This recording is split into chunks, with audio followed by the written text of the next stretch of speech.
this episode was kind of like getting dry to me, but then Mary came in and the vibe was restored. Okay, so we start out with Monica basically against the world. It's Angie's turn. Angie is still cursing her out from last week, talking about you spent your children's money and everything, which, you know, it is what it is. Then they addressed the whole Monica tumbling down from the stairs because her stairs did not have any railing, which apparently they even had footage of it. So they showed that today, and she really did take a tumble and ended up in the middle of the step. Angie was like, she threw a shoe at a toddler. We didn't see any of that captured on tape. Angie also said Monica threatened to sue her, which I guess in their Twitter rant back and forth was when Monica said it, but Monica did not actually sue her. Heather tries to pipe in talking about, but you're suing me. And Monica's like, I'm counter-suing you because you're suing me. So Heather had no sense. Like, how can you say she's suing you when you were the one that started the lawsuit? Like, make it make sense. Like I've been saying, Heather to me is fake as hell. I feel like the other shoe is about to drop on this woman. Like, I feel like she has so many skeletons in her closet.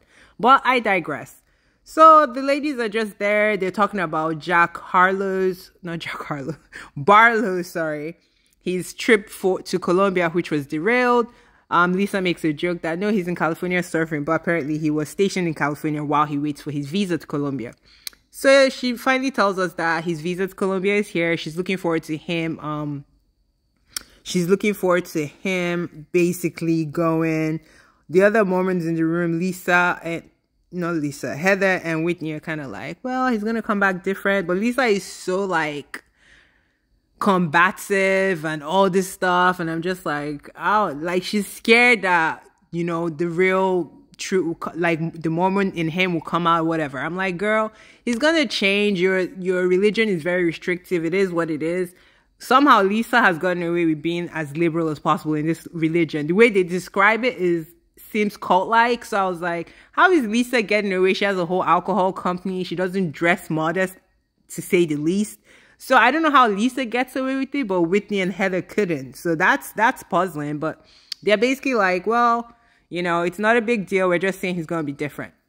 But Whitney takes the chance to ask that, why did Heather come for her so hard, basically? And Heather really didn't have a good explanation. She was like, well, I thought she was kicking me out of it. I thought me and Whitney had the same point of view. Basically, she wanted Whitney to join her to basically shit on the Mormon church.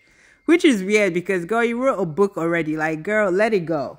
She didn't have a point. She apologizes because she really didn't have a point for coming on Whitney. And I'm definitely not Whitney's fan, but at that point, it's like, girl, you came hard on Whitney for what? And she admits that she misses it. That's what I'm saying. Heather is true with those values of that LDS or whatever church they're in. But she tries to act all liberal because she wants the benefits of liberality, which Lisa enjoys. And I think that's why she's so angry with Lisa. But she also wants, you know, the protection and the judgmental part of the Mormon church. So you can't have it both ways. It is what it is. Then we delve into Monica's treacherous relationship with her mom. And I'm just like, oh my God, if my mom was this horrible, I don't know that I would still have contact with her. Because it seems like the mom wanted to be famous. And now Monica is famous. It's like all Monica's life, Monica has had to prove something to this woman. Or this woman has, you know, it's like very toxic. All the ladies kind of admit that, yeah, they kind of judged the whole situation too soon. And when they watch back, they were kind of like mortified because no mom acts like this. Then we get Mary Cosby to come back. She looks good. She looks like she had her face done. Very, very youthful. I love it. And she kills us because Mary is just crazy. She's like, she likes Angie because Angie can take her shit. She likes Meredith and she likes Monica. Then the other ladies are just kind of looking. Whitney is scared to talk at this point. Lisa is going crazy at Mary. And Mary's like, okay, what did I do to you? And she couldn't really say nothing. Lisa just wants to be combative with Mary to be combative with Mary. Then Mary goes in on Whitney like, girl, you came to my house and you were clowning it. Heather tries to lie like she wasn't clowning it. She did clown the house, admit it. And Andy's like, well, Mary, you said she looked like an inbred. But Mary was like, I said it to her face. I'm not talking about them behind their backs. They should say things to my face instead of going behind my back. Lisa tries to make a point that they do say things to Mary's face, which they don't. They always gossip about her. The only time they said it to her face was when they were maligning her, calling her and her husband predator, when they basically ganged them. The same crap they're doing to Monica. That was the only time they had the guts to say it to her face, like, girl, if you come to our house and the house looks like topsy-turvy, tell her, girl, your house looks like topsy-turvy.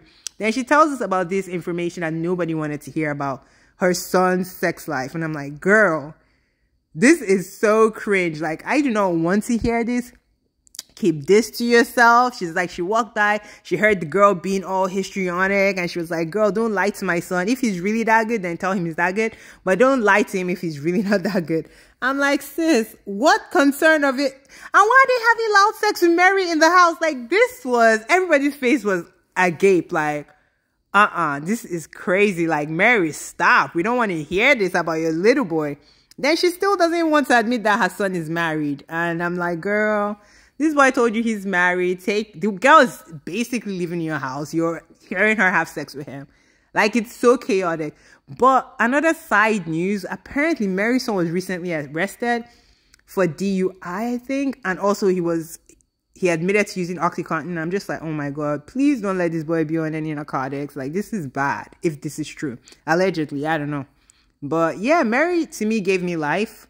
Next week, I guess we'll get the conclusion where they address Monica and the lies. And Mary was like, they need to give the girl a chance to speak. And I totally agree, because all of you talking over her doesn't get to the truth. And I think they already know the truth. That's why they don't want her to talk. They want her to look bad.